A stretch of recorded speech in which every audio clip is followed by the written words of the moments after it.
Shivarur right now is making his way to the spot in West Bank where there's been an attack on a mosque. So that'll be an India Today World exclusive that we'll play out for you in just a bit as well. But the idea of Israel releasing this kind of footage is to send and set the record straight, really, that Hamas resorted to brutalities first, and that's why Israel has the right to go ahead and respond. All right, let's get you that India Today World exclusive right now. We're at Israel's third front, and India Today Shivarur is very, very close to the site where there was an airstrike by Israel. This is in Jenin of West Bank, where Hamas planned, in fact, a strike, and a mosque was destroyed by Israel because they said this was a Hamas hideout.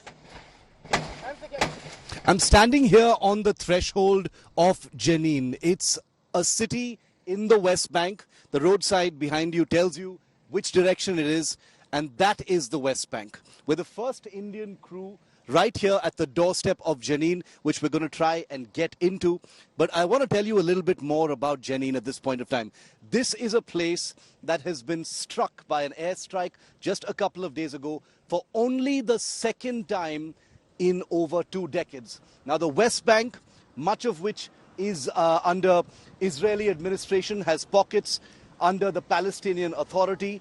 Jenin has been conspicuously notorious through the entire history of the Israel-Palestine conflict. Now, Jenin is not only a place that has been struck by an airstrike where the Al-Ansar Mosque, just about a couple of kilometers in that direction, that's Jenin you see right there, in that direction is where the airstrike took place, but it's also a place where more airstrikes will happen. I spoke a couple of days ago to one of the lead spokespersons of the Israeli Defense Forces, and this entire territory is still under Israel, and they say more airstrikes might happen. The difference between Gaza and Jenin is that Gaza is under Hamas, Jenin is under a political party called Fatah, which is a rival party of the Hamas. Now, the Fatah, which constitutes the Palestinian Authority, has not been able to exercise much control over what happens in this part of the West Bank, which is the northern part of the West Bank in Jenin, which has this refugee camp, which was finally struck in that airstrike. This particular airstrike takes place on the Al-Ansar Mosque because, incredibly, Israel believes that plans were afoot by an emboldened Hamas to conduct a similar terrorist attack from Jenin on Israeli territory using the same kinds of resources, paragliders, rockets, missiles, that kind of thing. And that's one of the reasons why they took the difficult decision to conduct an airstrike in Jenin. Jenin has many different names. Among Palestinians, it's called the Martyrs' Capital. Among Israelis, it's called the Hornet's Nest because it has been a bedrock and a haven for many of the extremist groups among the Palestinians, including the Al-Quds, which is the military wing of the Palestinian Islamic Jihad. The Jenin is also home to the Al-Aqsa Martyrs Brigade, which is the military faction of the Fatah political party. But 2023 has actually seen much more happening in Jenin.